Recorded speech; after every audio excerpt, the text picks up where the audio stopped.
Well, I couldn't support a family and be on the road all the time away from them doing that, so I turned it down.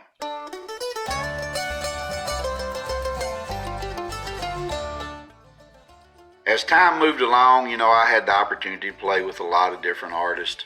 And I still stayed, even then, though I had moved out of the shadows in some instances, I was still in the shadows because I would go play on stage. And I had done, I think my first offer was actually a Travis Tritt offer. They had called and asked me about playing fiddle and harmonica on the road with Travis Tritt. And this was back in the 90s. And I wanted to, but I was working at the time as a Boilermaker. And, we would work, 6, 7 months, maybe a year, maybe more than that sometimes. And then we'd be laid off. And during the time I was laid off, it was great money. Boilermaking was great money. During the time we was laid off, I just did music, So I ended up turning that down because I was making good money doing the other and still getting to play my music. And what they wanted to pay was nowhere near. I had a wife and 2 kids, and if I had went on tour at that time with them, I would have made $600 a week and lived on a bus, eating 2 meals a day on the bus, and anything else I would have to pay for. Well, I couldn't support a family and be on the road all the time away from them doing that, so I turned it down. And then after that, Hank 3.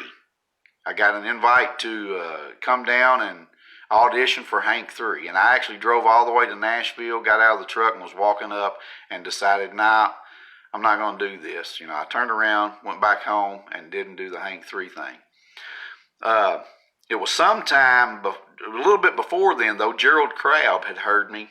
And this was before the Crabb family became anything in gospel music. They had a record deal, but nobody knew them yet. And Gerald had heard me on a demo, and he had asked a buddy of mine, Larry Stone, who is this guy? I'd like to see if he wanted to go on the road with me playing harmonica. So Larry asked me, would you like to go on the road with the Crabb family? Well, I was like, who in the world's a Crabb family? Never heard of them. They didn't have a hit yet. And at the time, we had a band called, what was the name of that band? It was Dennis Piper, Lisa Piper, me, and Frank. And the name of that band was New Grace. And we had just did a tour to Texas, down through Texas, and then we came back up through Ohio. And I said, I'm touring with a band called New Grace. I don't think I want to do that.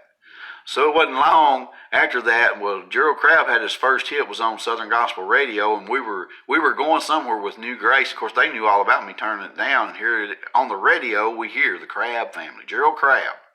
Of course, I was the laughing stock of that whole trip because I had turned that down to stay with New Grace.